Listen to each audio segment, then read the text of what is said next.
ധനന്തരൻ ഇടിക്കുകയാണ്. ഇന്നലെ കോതമംഗലം നെല്ലിക്കുഴിയിലെ ഹോസ്പിറ്റലിന്റെ working progress വിലയിരുത്താൻ പോയ സമയത്താണ് ആലപ്പുഴയിൽ നിന്നും അളിയനും പെങ്ങളും പറഞ്ഞത് കുറച്ച് മരുന്ന് പറിച്ചു വെച്ചിട്ടുണ്ട് വരാൻ പറഞ്ഞു. അവിടുത്തെ മൈലാഞ്ചി കണ്ടോ, നല്ല കരിക്കട്ട പോലെ ഇരുന്ന മൈലാഞ്ചി എല്ലാം കഴുകി എടുത്തപ്പോഴത്തേക്ക് നല്ല പച്ച കളറിലുള്ള മൈലാഞ്ചിയാണ് ഇരിക്കുന്നത്. ഇത് അവിടുത്തെ കയ്യുന്യമാണ്, ആലപ്പുഴയിലെ കയ്യുന്യമാണ്. അതുപോലെ തന്നെ അവിടുത്തെ തുമ്പയുടെ കളറ് കണ്ടോ. എനിക്ക് എപ്പോഴും ഇഷ്ടമാണ് ആലപ്പുഴ ജില്ലയിലെ മരുന്ന് നില. കിഴാർനെല്ലിയുടെ ഒരു അവസ്ഥ നോക്കിക്കേ, എല്ലാ കാര്യം പച്ച കിഴാർനെല്ലിയാണ്. ബ്രഹ്മി കണ്ടോ, ഇത്രയും ശുചിത്വമുള്ള ബ്രഹ്മിയൊന്നും ഞാൻ കണ്ടിട്ടില്ല. കാരണം ഒരു പുല്ലിന്റെ തരി പോലും ഇല്ലാതെ പ്യുവർ ബ്രഹ്മിയാണ് കഴുകി. ഇതെല്ലാം രാവിലെ കാർ വാഷിന് അവിടുത്തെ കഴുകി തരുന്നതാണ്. പക്ഷെ എന്നാലും ഞാൻ ഇവിടെ വന്നിട്ട് ഒന്നുകൂടെ കഴുകുന്നതാണ്. കറിവേപ്പില ഉണ്ടോ, നല്ല സ്മെല്ലാണ് ആലപ്പുഴ ജില്ലയിലെ കറിവേപ്പിലേക്ക് എന്ന് പറയുന്നത്. പച്ച കളറാണ്. അതുപോലെ തന്നെ അവിടുത്തെ മുക്കുറ്റിയുടെ ഒരു പ്രത്യേകത നോക്കിക്കേ, മുക്കുറ്റിയുടെ കളർ തന്നെ നോക്കിക്കേ, എന്ത് പച്ചയാന്ന് നോക്കിക്കേ. അങ്ങനെയാണ് പലപ്പോഴും നമ്മൾ ഇങ്ങനെ ഔഷധങ്ങൾ, ചില മണലിലുണ്ടാകുന്ന ഔഷധങ്ങൾക്ക് പ്രത്യേകതയുണ്ട്.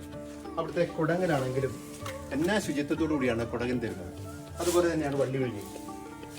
ഇതെല്ലാം സിദ്ധ ഹെയർ ഓയിലിനുള്ള മരുന്നാണ്. ഹെയർ ഓയിലിന്റെ മരുന്നാണെങ്കിൽ പോലും നല്ലതുപോലെ കാർ വാഷിന് കഴുകിയിട്ടാണ് ഈ ഔഷധങ്ങളെല്ലാം ശുചിയാക്കി എടുക്കുന്നത്.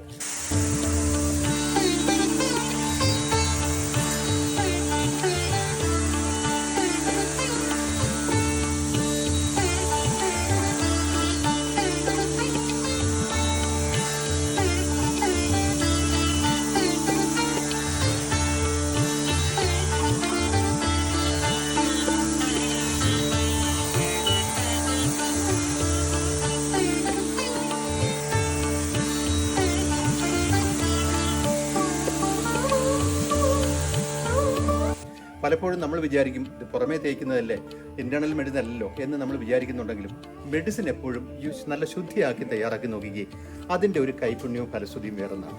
നന്ദി, നമസ്തേ. ധനന്തരൻ വേദനിക്കുകയാണ്.